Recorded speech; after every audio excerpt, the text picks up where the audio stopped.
3 വർഷം മുമ്പ് മരിച്ച ഷെയ്ൻ വോണിന്റെ മരണത്തിന് പുതിയൊരു ട്വിസ്റ്റ് വന്നിരിക്കുകയാണ്. ആ മരണത്തിന് കാരണം നമ്മളെ ഇന്ത്യയിൽ പ്രൊഡ്യൂസ് ചെയ്തൊരു മരുന്നാണ് എന്ന രീതിയിലൊരു പ്രചാരണം നടക്കുന്നുണ്ട്.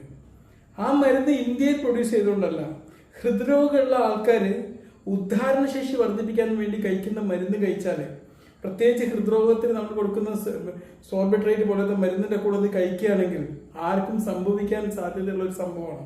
അത് ഇന്ത്യയിൽ തന്നെ ലോകത്ത് എവിടെ പ്രൊഡ്യൂസ് ചെയ്താലും അത് ആ ഒരു സമയത്ത് കഴിക്കൽ അത് കോൺട്രാ ഇൻഡിക്കേറ്റഡ് ആണ്.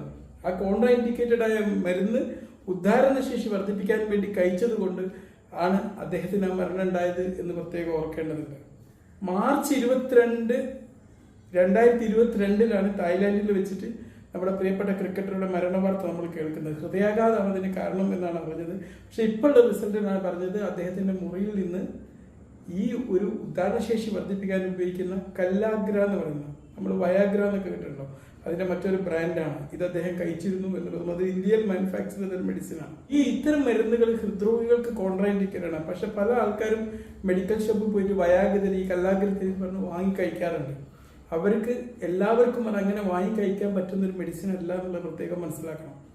ഉദാഹരണശേഷി ഇല്ലാന്ന് വിചാരിച്ചിട്ട് പ്രത്യേകിച്ച് ഹൃദ്രോഗികളൊക്കെ അത് വാങ്ങി കഴിച്ചാൽ പെട്ടെന്ന് ഹൃദയാഘാതം വരാനുള്ള സാധ്യതയുണ്ട്.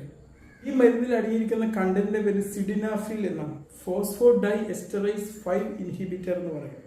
ഇതിന്റെ ബാക്കി കാര്യങ്ങൾ ഞാൻ പിന്നീട് ഒരിക്കൽ പറയാം കേട്ടോ.